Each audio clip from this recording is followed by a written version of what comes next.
Hey guys, Zach from Say What Zach here. So, I'm going to do a little news around the league today, and then we're going to talk about the Calder Cup playoffs for the American Hockey League. Just kind of go over the standings, kind of go through some of the stuff. And again, I've been looking into some stuff. Thought I'd talk about it and share it with you guys. So, we're going to go into the new notes of the day, or I guess news of the day, news around the league, all that fun stuff. Because I guess it's not of the day, because it's been several days worth of stuff I'm going to talk about, just some minor stuff. Goal of the decade was decided today by the NHL. They picked the Patrick Kane goal from 2010. So I remember watching this goal. It was not a fun one. Again, I wasn't a humongous fan of the Blackhawks. I was happy they won that year because of the fact that they've been so long, and I knew a couple people that were hardcore fans. I'm glad they won it for their fan base. But yeah, wasn't the team I was cheering for. I was originally cheering for the Philadelphia Flyers in that series, but Patrick Kane scores the goal that nobody saw except for him, so he scores it through the side pocket. I believe it went to the 5-hole of Lehtinen. I believe it was Lehtinen for the Philadelphia Flyers at that time. So it goes through his legs. Nobody saw it. Patrick Kane, the only one who saw it. He tosses everything. He starts cheering, everything like that. And they had to go to review, and everyone had to check it. And yeah, the puck went in. Nobody saw it, and it was a good goal. Blackhawks win the Stanley Cup in 2010. That was your goal of the decade. I remember watching that, sitting in this house, in this living room, watching that and being like, why is he cheering? What the heck's going on? And then they show the reviews like, oh my God, it went in. I didn't even see it. Yeah, it was one of those. Very impressive goal that, nobody saw. The goal that nobody saw, I guess, is kind of what everybody keeps saying. But yeah, that was your goal of the decade for the 2010s. Chris Kreider is replacing Panarin at the All-Star game. So Panarin has an upper body injury.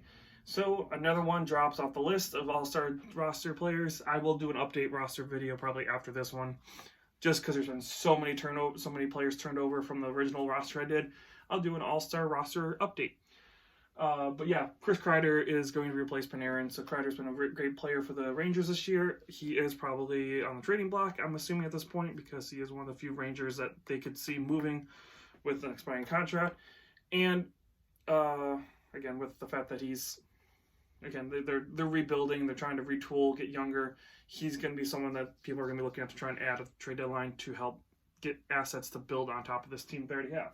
Again, this team is looking really good, considering that they're supposed to kind of be in a retooling. I didn't expect them to be as good as they have been. They're not amazing, but the team is still technically in a playoff hunt. They're 10 points out, so kind of not really. But yeah, they're definitely going to be a team to look out for in the very near future, I think. Getting some assets for Kreider might be good. And this is going to be a place for him to show off a little bit more with the All-Stars. Yesterday, Joe Quenneville goes back to Chicago and gets a standing ovation. They have a nice video tribute for him. It was an awesome experience to kind of watch that and see him do the video tribute for him. I got to sit there again. I was living there for most of Stanley Cups he was the coach of in Chicago. He helped that team and that franchise become what it should have been for a long time. For a long time, it was not a hockey town. The city was just didn't care about the Blackhawks. The ownership was poorly managed. They didn't care about that team. Quenneville was the coach that helped bring that team into stardom and into the limelight. He's the one who made them the original 16 they should have been from the get-go. So congratulations on Joe Quenneville. I'm glad he got to go back there, and I'm glad the fans there acknowledged how important and how big of an impact he had on making the Blackhawks as big as they are now in Chicago.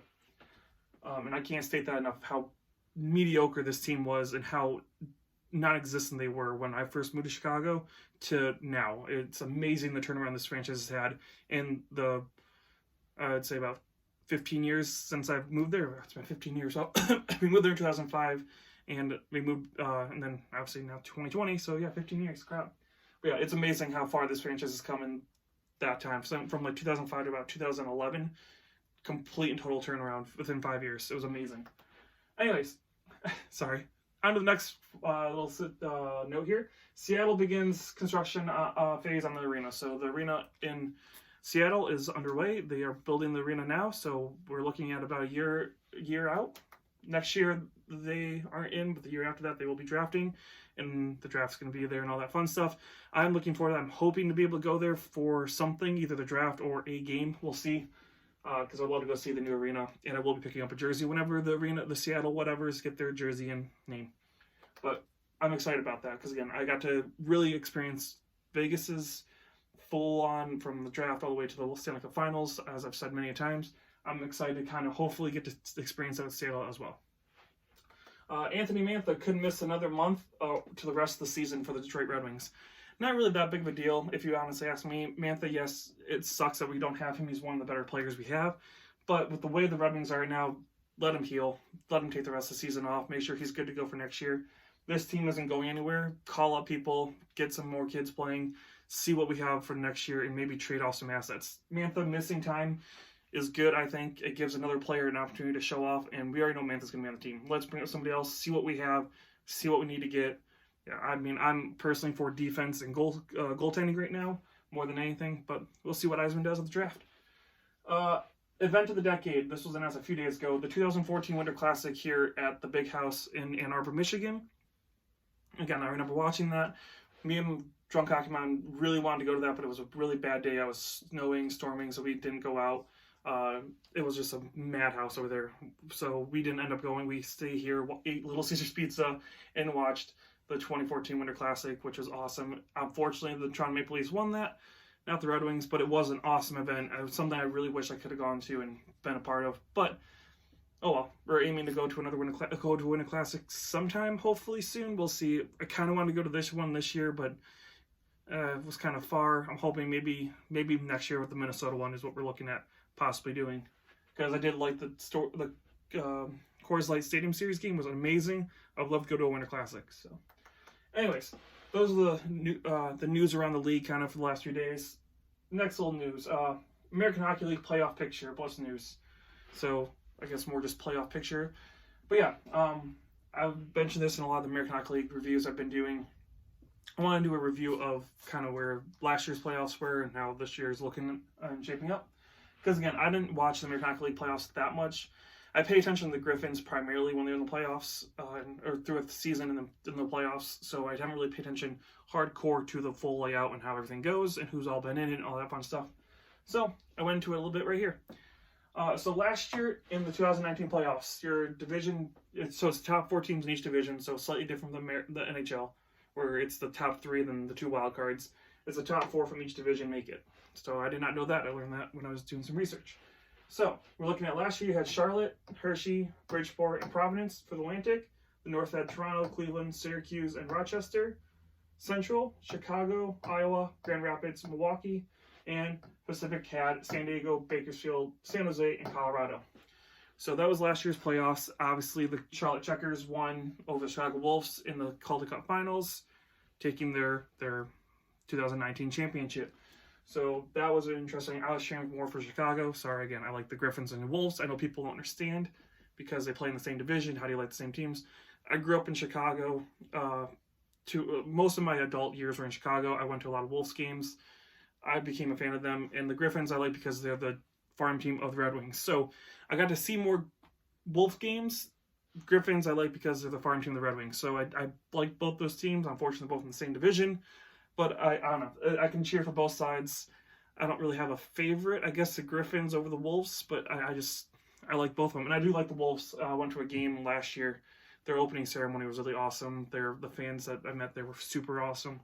I'm hoping that when me and Kitty Commentary go there next month, it'll be just as fun because she has never been to that game. Anyways, I've been ranting a lot on this. Sorry, guys.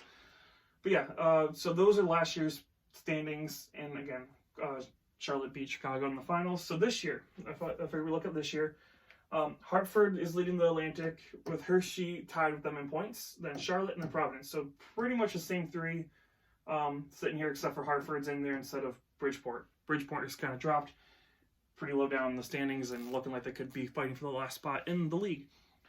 So this is looking pretty similar. The North is very different. So the only team you have two teams that are the same. The rest are different. So Utica leads it right now, tied with the Senators. Then Rochester and Toronto. Those are your standings as of right now. Again, Toronto's in there and Rochester, but Cleveland and Syracuse are definitely not. Cleveland is towards the bottom of the league because of the fact that the Blue Jackets have been so injured. But they've been playing. Me and Drunk Hockey Mom are going to a game this weekend in Cleveland. Looking forward to that, and I will show you guys an arena review video like the Little Caesars one I already posted. So hopefully that turns out good, and you guys can get to see where the Cleveland Monsters play. Over in the Central, you have Milwaukee, you have Iowa, you have Chicago, and the Texas. So this is a little bit, not a whole lot changed. Different placements with same teams pretty much. Texas is the new one over Grand Rapids, but in this division, it's super tight. So the Wolves are at 45 points, Stars are at 42, Ice Hogs 42, Griffins 42, Moose are 40, and Rampage are 38. So very close. I guess I could be standing over here and you guys can kind of see that. Sorry about that. But yeah, so this division is very tight. Milwaukee's going to definitely make it. The Iowa Wild have it. This third position, third and fourth, those are up in the air. I don't even know how to venture a guess at who's going to make it. I would venture to say the Wolves are probably going to do it. But yeah, it could be literally any one of these bottom tier teams could definitely make it. The Rampage could go on a run at the end of it. Especially, and make a push in the playoffs. So we'll see. We'll see what happens with that standing. The Wolves obviously making it last year the finals. Can't count them out to, maybe push for the second. I don't know. They are 8 points back of the Wild, so they're probably going to stick in that third position. I don't see them dropping much lower than that. And then the Pacific Division is very different. Almost completely different. You only have one team that was in it last year. So the Roadrunners, the Heat, the Eagles, and the Reign are your teams right now in the playoffs.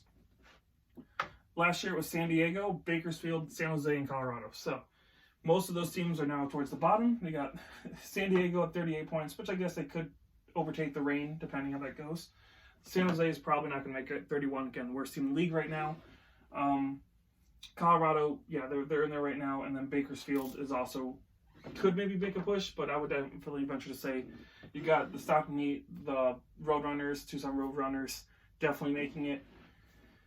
Yeah, your two, I guess, guesses are going to be the Eagles and the Reign. I think the Eagles will definitely do it. They're 5 points above the Reign. I don't think the Reign are going to be able to take them, but we'll see. Where the San Diego Gulls, depending, because of the way that Anaheim's playing, they have sent a couple players down the minors and calling up a couple of different people. The Gulls might be able to make a push for the Ontario Reign. We'll see what happens. But anyways, last little piece I want to put here. The last repeat team was 2008, 2009 to 2009, 2010. Which was the Hershey Bears. They won it back-to-back Calder Cup champions. Since then, there has not been a single repeat. So Charlotte is trying to do that again with being in third place in the division and being first in the division last year. They are only 4 points back of the Wolfpack. They could definitely do it this year. That's why I want to talk about it. They look like they could definitely make a repeat. And the Carolina Hurricanes have not had to really recall a lot of their young players from their minor league team. So they brought in Justin Williams, so they haven't called people up. So that team's been able to stay pretty much the same from last year that won the cup. So we'll see what happens. I just want to give a quick rundown of the Calder Cup playoff picture and some news around the league. Anyways, this is Zach from with Zach. If you guys like the content, give us a like and a subscribe. Thank you so much for watching, guys. It means a lot. It's been so much fun being able to do all this stuff and doing all this hockey news and learning so much more about some of the American Hockey League and a little bit more in depth about everything else. Again, this is Zach from with Zach, and I will talk to you guys again very soon.